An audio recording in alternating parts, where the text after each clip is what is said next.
እንደዚህ ራሱ አርጎ አልፈለገም ብለ ነው መሬት ውስጥ ራሱ ገብቶ ያልፈለገው ነገር አለ እንዴት እስራኤል ራሱ ጠፍተናል ሞተናል ተበዝብዘናል የለንም ብሎ ይናገራሉ እነዚህ አጥንቶች እነሱን ነው የሚገልጠዋል ካንተ ጋር ያለውን አታቅም እንደ ሚኒክ ነው የደረገው ሕዝቅኤል ምዕራፍ 36 ቁጥር 1 በኢየሱስ ጌታ ስም አነባለሁ እንደዚህ ይላል የሰው ልጅ ሆይ ለእስራኤል ተራሮች ትንቢት ተናገር እንዲህም በል የእስራኤል ተራሮች ሆይ የእግዚአብሔርን ቃል ስሙ ጌታ እግዚአብሔር እንዲህ ይላል ጠላት ስለ አንቺ እሰይ እነዛ የጥንት ተራሮች የኛ ርስት ሆነዋል ብለዋል እቺን ቃል ልድገማት ጌታ እግዚአብሔር እንደዚህ ይላል ጠላት ስለ አንቺ እሰይ እነዛ የጥንት ተራሮች የኛ ርስት ሆነዋል ብለዋል ከዛ ስልና ስለዚህ ትንቢት ተናገር እንዲህም በል ጌታ እግዚአብሔር እንዲህ ይላል ከየአቅጣጫው ከበው በመዋጋት ስላጠቋችሁ ለቀሩት ሕዝቦች ሁሉ ርስት ሆናችሁ ለሕዝብም መሳቂያ መሳለቂያ ሆናችሁ ስለዚህ የእስራኤል ተራሮች ሆይ የጌታ የእግዚአብሔር ቃል ስሙ ጌታ እግዚአብሔር ለተራሮችና ለኮረብቶች ለሸለቆችና ለውሃ መውረጃዎች ለፈረሱ ባድማዎችና በሌሎቹ በዙሪያችሁ ባሉት ሕዝቦች ተዘርፈውና መዘባበቻ ሆነው መና ለቀሩት ከተሞች እንዲህ ይላል ምን ይላል እግዚአብሔር ልዑል እግዚአብሔር እንዲህ ይላል በሚቃጠል ቀናቴ በቀሩት ሕዝቦች ሁሉና በኤዶም ሁሉ ላይ ተናግሬያለሁ ከልብ በመነጨ ደስታና በንቀት ተሞልቶ የግጦሽ መሬትን ይዞ ይበዘብዙት ዘንድ የራሳቸውን ርስት አድርገውታል ስለዚህ ቁጥር 6 የመጨረሻ ስለዚህ የእስራኤል ምድር የሚመለከት ትንቢት ተናገር ለተራሮች ለኮረብቶች ለሸለቆችና ለውሃ መውረጃዎች እንዲህ በል ጌታ እግዚአብሔር እንደዚህ ይላል በሕዝቦች ዘለፋ ስለተሰቃያችሁ ቁጣ በተሞላበት ቀናቴ እናገራለሁ ዛሬ የሚያስፈራራችሁ እግዚአብሔር እንደ ድንገት ይበትነዋል እግዚአብሔር ከተማን ካልጠበቀ ጠባቂ በከንቱ ይደክማል ተብሎ እንደተጻፈ አንተ ለፍተህበት ደክመህበት መያዝ ባቃተ ነገር ላይ እግዚአብሔር ዛሬ ምሽት እጁን ዘረጋ ሄይ አንድ ሰው ካለ ጮሆ አሜን በለኝ እግዚአብሔር ከሰማይ ክንዱን ዘርግቶታል እግዚአብሔር ከሰማይ እጁን ዘርግቶታል ሆኖልኛል የሚል ጮሆ አሜን በለኝ እጄን ከፍ አድርግና ዛሬ ምሽት በለኝ እሺ ቶሎ ልናገርና እጨርሳለሁ እጄን ከፍ አድርግና ዛሬ ምሽት በለኝ ሰው ሁሉ ከኔ ጋር ይሁን እኔ አሁን ቃልን አንብቤያለሁ በደንብ ስሙኝ እቺን ነገር በደንብ ስሙኝ በህርንበት ቦታ ላይ አገልጋዮች እንደዚህ ብሎ ይናገሩ የለ ይሄ በተለምዶ የሚነገር ነገር አይደለም እኔ አንድ የእግዚአብሔር ባሪያ ቃሉን ያነብልኛል ጥቅሱን አውጥቼ በቃ ቁጭ ከዛ በኋላ መንፈስ ቅዱስ በሱ አልፎ የሚናገረኝን ነገር እከታተላለሁ ቃሉን ገብቼ አነባለሁ እውነት ነው እንዴ እውነት ነው እሺ እጅ ከፍ ይበል እጅ ከፍ አድርጊ ዛሬ ምሽት እንደዚህ ይሆናል እግዚአብሔር ዝም ብለ እንደዚህ በላለኝ የትንቢት ቃል በሕዝቤ ላይ ተናገር አለኝ እንግዲያስ እንደ እግዚአብሔር ነብይ ልናገር ነገራችሁ እንደ ድንገት ይቀየር የሚቀየረው በማን ፊት ነው የካልከኝ መለወጥንና መቀየርን በሚጠላው ፊት እንደ ድንገት ተቀይሮ ታገኘዋል እንደ ድንገት ተቀይሮ ታገኛለሽ እንደ ድንገት ሽፍት አድርገህ ትገኛለህ ጩና አሜን ማለት በከልካዮች ፊት ወንበር ይቀየራል በከልካዮች ፊት አገልግሎት ይቀየራል ገደብ በሆነ ፊት ነገር ይቀየራል እሳት ወርቆብኛል የሚል ጮሆ አሜን በለኝ ማደግን በሚጠሉ ፊት ነገር ይቀየራል አገልግሎትን በሚጠሉ ፊት ነገር ይቀየራል ኧረ አንድ ሰው ጮሆ አሜን እሺ ይሄንን ቃል አሁንም አንደርስታንድ ያደረገኝ ሰው የለም በደንብ ስማኝ ሕዝቤ እየተበዘበዘ አልቋል አለ እግዚአብሔር። መጣና ወደ ሕዝቅኤል ሕዝቤ ተበዝብዟል አለ። ሕዝቤ ለጠላቶቹ መሳለቂያ ሆኗል አለ። ሕዝቤ አለ በሕይወትና በሞት መካከል ነው ያለው አለ። ማን ነው እንደዚህ የሚያደርገው ስል ይህንን የኪዳን ሕዝብ እንደዚህ የሚያደርገው እነ ኤዶም የእስራኤል ጠላት ሕዝብን እያሰቃየ ነው። ታዲያ ዝም ብለ እየተሰቃየ ባለው በዚህ ሕዝብ ላይ ሂድና አለ። አሁን የስብከቴ ርዕስ እንደዚህ ነው። ትንቢታዊ መልእክቴ እንደዚህ ነው። የትንቢት ቃል ይላል ርዕሴ። እጅን ከፍ አድርግና የትንቢት ቃል ይቀይረኛል በለኝ። ጩና የትንቢት ቃል ይቀይረኛል በለኝ። ታምናላችሁ? ይሄንን አንድ ምስጢር ልንገራችሁ። ካለ መኖር ወደ መኖር የሚያመጣው የትንቢት ቃል ነው። አዲስ ነገርን የሚያደርግ የትንቢት ቃል ነው። ምዕራፍን የሚቀይር የትንቢት ቃል ነው። የእግዚአብሔር ቃል ነው የሚል ጮሆ አሜን በለኝ። የትንቢት ቃል የማን ቃል ነው? ለምን ጮሄ አሜን አትልም ታዲያ? እጅግ ከፍ አድርግና ነገሬ ተቀይሯል በለኝ። ታሪኬ ተቀይሯል። አገልግሎቴ ተቀይሯል። ወንበሬ ተቀይሯል። ራእዬ ተቀይሯል። ጩና አሜን በልባከ ምስጢር ልንገራችሁ። የትንቢት ቃል በነገራችን ላይ አንድ ኢትዮጵያ ውስጥ ደግሞ የተለመደች ነገር አለች። በነገራችን ላይ ኢትዮጵያ ውስጥ አይደለም የተለመደው፣ ከኢየሱስ ነው የጀመረው እና እኔ የምከተለው ኢየሱስን ነው። ከኢየሱስ ደግሞ የተጀመረው ነገር ምንድነው ካልከኝ በገዛ ወንድሞቹ መካከል ታላላቅ ነገሮችን አዲስ ነገርን ትላንትና በዘመናቸው መካከል አድርጎ የማያውቁትን ማድረግ ሲጀምር ይህ የአናጺው የዮሴፍ ልጅ አይደለም እንዴ ትላንትና የምናውቀው? ለዚህ እኮ ነው አሁን ዛሬ ፊዚክስ የምትለው አንተ እና እንደዚህ ትላንትና የምናውቀው አይደለም እንዴ? ትላንትና እኮ የምናውቀው ይህ የአናጺው ልጅ ኢየሱስ አይደለም? ወንድሞቹን የምናውቃቸው ይሄ ኢየሱስ አይደል? የአናጺው ልጅ አይደለም እንዴ? ምናምን አሉ። ከዛ እንደዚህ ኢየሱስ ጋር ደግሞ ግርግር የለም። ኢየሱስ ጋር ግርግር የለም። ሳይኮሎጂ በህዝብ ዕውቀት በህዝብ ማስተዋልና ጥበብ አይታወቅም። ከዛ እንደዚህ ቀስ ብሎ ተረጋግቶ እንደዚህ ይላል። ይደንቃቸዋል። ነብይ አለ በገዛ አገሩ ካልሆነ በስተቀር ሳይከበር አይቀሬ ነው አለ። አይቀሬ እኮ ነው። ይንቋል እንጂ እኮ ሳትከበር አትቀርም። ስፍራህን እኮ ስላላገኘህ ነው እንጂ መከበር አይቀርም። የሚከበረው መቼ ነው ካልከኝ ዛሬ የትንቢት ቃል እናገርብሃለሁ። መቀየር እንደ ድንገት መቀየር ትጀምራል። ግራ እስኪገባቸው ድረስ መቀየር ትጀምራለች። ግራ እስኪገባቸው ድረስ መቀየር ትጀምራል። እሱ ማን ነው እስክትባል ድረስ ትቀየራል። እሷ ማናት እስክትባል ድረስ ትቀየራለች። እቀየራለሁ የሚል ጮሆ አሜን በለኝ። የትንቢት ቃል የት ነው ያለው ካልከኝ በእግዚአብሔር ሰው አፍ ላይ ነው። የሚገርም ነገር ሄድና በእስራኤል ቤት ላይ በእስራኤል ተራራ ላይ ትንቢትን ተናገር ያለ መፍትሄ ያለው በትንቢት ቃል ውስጥ ነው። ከፍ አድርግልኝ። ኒቫ ሶፕራ ካቫና ይካታሻካ ባህዲቬኒያ እንደ ድንገት ተቀይረ እንድትገኝ ጸልያል። እንደ ድንገት ተቀይረሽ እንድትገኝ ጸልያል። በትንቢት ቃል አላፍርም የሚል ብድግ ብሎ ከዚህ ምሽት ጀምሮ ይበላኝ።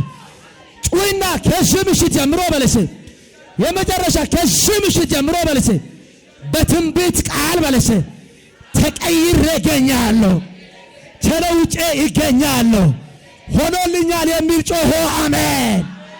እግዚአብሔር ያከብራችሁ። አጨብጭቡና ቁጭ በሉ። ሄደና ትንቢት ተናገራል። እኔ አንድ ከባድ ምስጢር ልንገራችሁ። ኢሳይያስ 43 ላይ እንደምናገር የእግዚአብሔር ቃል እነሆ አዲስ ነገርን አደርጋለሁ እርሱም መቼ ይበቅላል? ምስጢር ነው የምነግርህ። የሚያበቅለው የትንቢት ቃል ነው። በሌላ አማርኛ ላውራ። የሚያበቅል ብቻ ሲባል ሳይሆን እነሆ አዲስ ነገርን አደርጋለሁ እርሱም አሁን ይበቅላል ተብሎ የሚነገረው ምንጩ የት ነው ካልከኝ በእግዚአብሔር ወርድ ውስጥ ነው። የእግዚአብሔር ቃል ደግሞ የትንቢት ቃል ነው። ከፍ አድርግልኝ እጅህን። ከፍ አድርግልኝ። ያንከራተተን ከሕይወት ላይ ቆርጬዋል። አረ ሰብሬዋለሁ። አንድ ሰው ጮሆ ያንከራተተኝ በለኝ እስኪ። ለምን ጮሆ አትናገርም? ያሳደደኝ በይ እስኪ። የከለከለኝ በልባክ ከልካዩ መንፈስ በል እስኪ። ዛሬ ምሽት በል እስኪ። ድገምና ዛሬ ምሽት በል እስኪ። በሱ ላይ ትንቢት እናገራለሁ። ምንጩ የደረቀ ይሆን። ነገራችሁን የከለከላችሁ ምንጩ ይደረቅ። በረከታችሁን የከለከላችሁ ምንጩ ይደረቅ። አረ ምንጩ የደረቀ ይሆን። የትንቢት ቃል በየትኛውም አቅጣጫ ፈልጌ በወገን በዘር በምናምን በባለስልጣን እንደዚህ ራሱ አርጎ አልፈለገም ብለ ነው። መሬት ውስጥ ራሱ ገብቶ ያልፈለገው ነገር አለ። መሬት ውስጥ ገብቶ እኮ ነው። መሬት በቃ ፈልጎ አጥቶ ተስፋ ቆርጦ ቁጭ። የኔ ነገር በየት በኩል ነው የሚስተካከለው? የኔ ነገር በየት በኩል ነው የሚመጣልኝ መያዝና መጨበጥ የሚችለው ይላል። አቅጣጫውን ልንገርህ። እሱ ነገር በትንቢት ቃል ውስጥ ተገንቷል። ከፍ አድርጊ። ዛሬ ባንተ ላይ ይናገራል፣ ባንቺ ላይ ይናገራል። እግዚአብሔር ምስክሬ ነው። ጌታ ተንቢ ብሎኛል። ከፍ አድርጊ፣ ከፍ አድርግልኝ። ይኸው ካለ መኖር ወደ መኖር የሚያመጣ የእግዚአብሔርን ቃል ባንተ ላይ ይናገራል። የትንቢትን ቃል ባንቺ ላይ ይናገራል። ዛሬ ተቀብለ እንድትወጣ ጸልያለሁ። ዛሬ ተቀብለሽ እንድትወጪ ጸልያለሁ። ዛሬ ታቅፈ እንድትወጣ ጸልይሻል። የሚገርማችሁ ነገር በእግዚአብሔር በእስራኤል ተራሮች ላይ ትንቢትን ተናገር የሰው ልጅ ሆይ ብሎ እግዚአብሔር 36ኛው ምዕራፍ ላይ ትንቢተ ሕዝቅኤል ላይ አሳሰበውና የሚገርማችሁ ነገር እንደዚህ ነው። እኔ በጣም እግዚአብሔር አምላክ ምስክሬ ነው። ተራሮችን ግፋ አላለም እግዚአብሔር። እኔ በጣም ነገሩን ለመጨበጥ የሚወጣ የሚወርድ ሰው አለ። አትስራ ማለት እኮ አይደለም። እኔ እንደ እግዚአብሔር ነብይ ፈልጌ ባጣሁ ጉዳይ ላይ ትንቢት ልናገር። ከፍ አድርግልኝ። እጂ በማትጠብቀው መንገድ እጂ ውስጥ ይገባ። በማትጠብቀው መንገድ እጂሽ ውስጥ ይገባ። ፈልጌ ያጣሁ ጉዳይ አሳዶ ያገኛል። አሳዶ ያገኝሻል። ኤሊ የትንቢት ቃል እንደዚህ ያደርጋል። ነገርህን ንቅ አድርጎ የያዙትን እንደ ድንገት ያስተፋልሃል። እንደ ድንገት ያስተፋልሻል። ተተፍቶልኛል የሚል ጮሆ አሜን። ማንንም አትመልከት። አንተ ጌታ ሲናገር አንዳንድ ሰው እኔ በጣም ይገርመኛል። አንዳንድ ሰው አይቶ የማያውቀው ሰው አጠገብ ቁጭ ካለ ራሱ አሜን ማለት ራሱ ይፈራል ይላል። ምን ትፈራለህ? ምን ያስፈራል? ሰው ካጠገብ ሆኖ ምን ትፈራለህ? አሁን እያወራ ያለው ሰማይ ዙፋኑ ምድር የእግሩ መረገጫ የሆነው ጌታ ነው። ካለ መንፈስ ቅዱስ እርዳታ እኔ ኢየሱስ ጌታ ነው ማለት አልችልም። ለምን ጮሄ አሜን አትልም? ከፍ አድርጊ እጅህን ትንቢት ልናገር። ከፍ አድርጊ። አመፀኞች የያዙብህ እንደ ድንገት እጅ ውስጥ ይገባ። እንዴት ሆኖ ነው ካልከኝ የአመፀኞችን ክንድ የሚሰብር የእግዚአብሔር እጅ ከሰማይ ተዘርግቷል። የእግዚአብሔር ክንድ ከሰማይ ተዘርግቷል። የኢየሱስ ክንድ ከሰማይ ተዘርግቷል። ተዘርግቶልኛል የሚል ጮሆ አሜን። አጨብጭቡ ለጌታ። በእስራኤል ተራሮች ላይ ትንቢትን ተናገር አለና እኔ በጣም የሚገርመኝ ነገር እኔ እናንተ እኮ ስንቸገር ወዴት እንደምንሄድ እናውቃለን።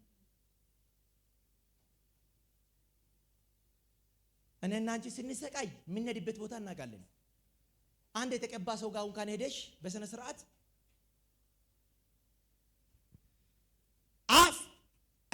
በአፍክ ላይ ቃል አለ። ትንቢት ተናገር አትይም እኮ ሕያው እግዚአብሔር ምስክሬ ነው። እውነቱን ተናግሬ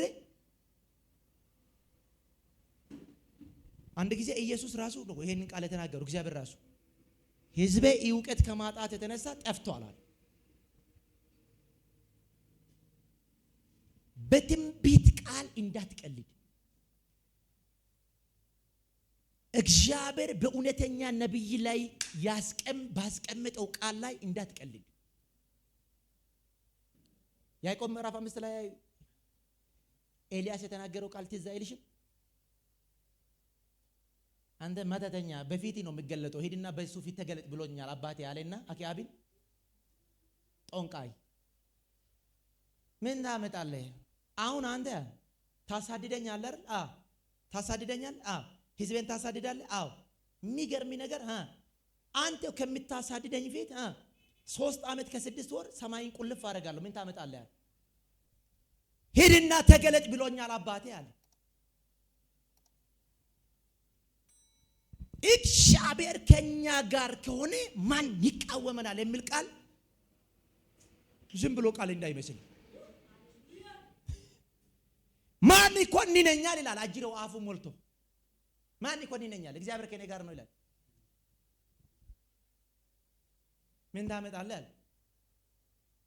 450 ነቢያቶችን የኤልሳቤጥን ጭፍጭፍ ያደረከው አንተ ነህ። አዎ እኔ ነቢይ ኤልያስ ይባላል። ነግሬያቸዋለሁ። እዚህ ምድር ላይ 2 ግለሰቦች የኔ ምሳሌዎች ናቸው። ነቢይ እዩ ጩፋና መሰረት ቲቪ አራራ ነቢይ መሲ። ነቢይ እዩ ጩፋን የሚጠላ ጉርጓድ ይግባ። ነቢይ እዩ ጩፋን አንተ አሁን እዚህ ነቢይ እዩ ጩፋን የሚጠላ ሰው እዚህ ጉባኤ መካከል ቢኖር ልክህን ስለሚነግርህ እኮ ነው የምትጠላው። ሀበሻ ደግሞ ልኩ ሲነገረው አይወድም። እየተንጫጫ ይላል። በቃ ምንድነው እሱ?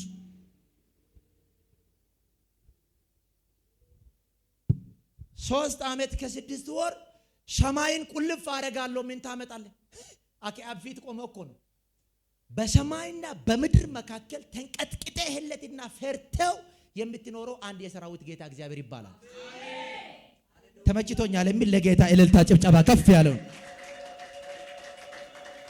ከሻስ ሂድና በእስራኤል ተራሮች ላይ ትንቢትን ተናገር አለና፣ ሂድ ትንቢትን ተናገር። መፍትሄ ፍለጋ ሌላ ቦታ አትሂድ። በእኛ ዘመን ያው ሰው ሲብራራ አይደለም የሚገባን። በእኛ ዘመን ያው በደንብ ነው የምናገረው ነኝ። ስልጣን ወዳሉበት ሰዎች አትሂድ ማለት እኮ ነው። አፍክ ላይ የትንቢት ቃል ስላለ ትንቢት ተናገር።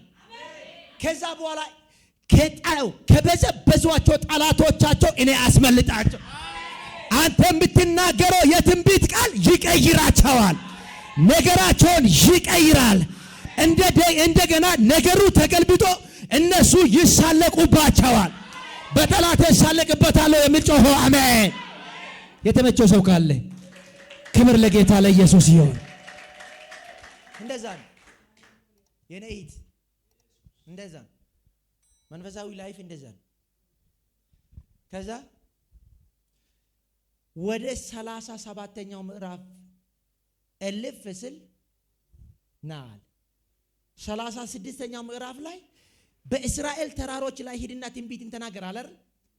ከዛ ይህ ሕዝቅኤልን የሚያነጋገረው ግለሰብ ወደ 37ኛው ምዕራፍ እልፍ አደረገውና ይገርማል ደሞ አለ ስለው ተመልከት እነዚህን አጥንቶች፣ ተመልከት እነዚህን አጥንቶች ስል አሁን አንተ ስታስበው እነዚህ የደረቁ አጥንቶች በህይወት የሚኖሩ ይመስልሃል ስለው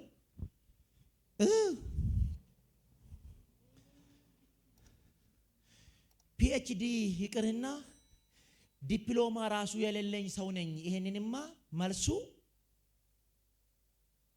ከአይምሮዬ በላይ ስለሆነ ይሄን ላንተ ተዋለው ጌታ ሆይ ስል ለኔ ተውኩ። አዎ እኔ ደግሞ አንድ ምስጢር ልንገር። በእነዚህም ላይ የምታደርገው ሌላ መፍትሄ ፍለጋ ሌላ ቦታ አይደለም የሚልክ ትንቢትን ትናገራለህ። ከፍ አድርግልኝ ወይ እኔ እኮ ሰው የለም እዚህ ጉባኤ ይሄ ቃል እኮ ማለት ነው በጭንቅላቴ ተደፍተ እንድትሰማ ያደርጋል። እግዚአብሔር አምላክ ምስክር። ይኸውልህ እኔ እንደዚህ ብዬ እናገራለሁ። በአንድም በሌላም በአመፀኞች፣ በሟርተኞች፣ በሴረኞች፣ በተንኮለኞች ነገራችሁ የዘገየባችሁ ዛሬ ከአፋቸው ተናጥቄ አሰረክብሃል። ዛሬ ከአፋቸው ተናጥቄ አሰረክብሻል። ከአፋቸው ወስጄ አሰረክብሃል። ነገሩ ተገልብጧል የሚል ጮሆ አሜን በለ። የደረቀ ነገራችሁ መለምለም ይጀምራል። አንድ ሰው ጮሆ ሆኖልኛል በለኝ። ሄደና ምድረ ሴረኛ፣ ምድረ መተተኛ፣ ምድረ ጣዖት አምላኪ የሕዝቤ ጠላት ተበታትኗል ጠፍቷል ብሎ በህዝቤ ባወጀበት ነገር ላይ ትንቢትን ተናገር። እንዴት እስራኤል ራሱ ጠፍተናል ሞተናል ተበዝብዘናል የለንም ብሎ ይናገራሉ። እነዚህ አጥንቶች እነሱን ነው የሚገልጠዋል። አንተ ካንተ ጋር ያለውን አታቅም እንዴ? ሚኒክ ነው የደረቀው? ሚኒክ ነው የጠፋው? እንዴት ነው አንተ የሰው መሳለቂያ? ማንን ይዘህ ነው የሰው መሳለቂያ የምትሆነው?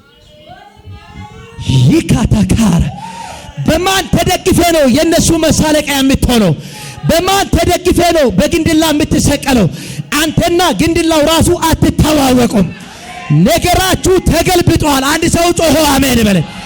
ነገራችሁን የያዘ ተፍቶላችኋል። በረከታችሁን ያዘገየባችሁ ተፍቶላችኋል። አንድ ሰው ጮሆ ሆኖልኛል ይበለኝ። ይገርማል። ትንቢትን ተናገር። በደረቀ አጥንት ላይ ጠፍቷል በተባለ ነገር ላይ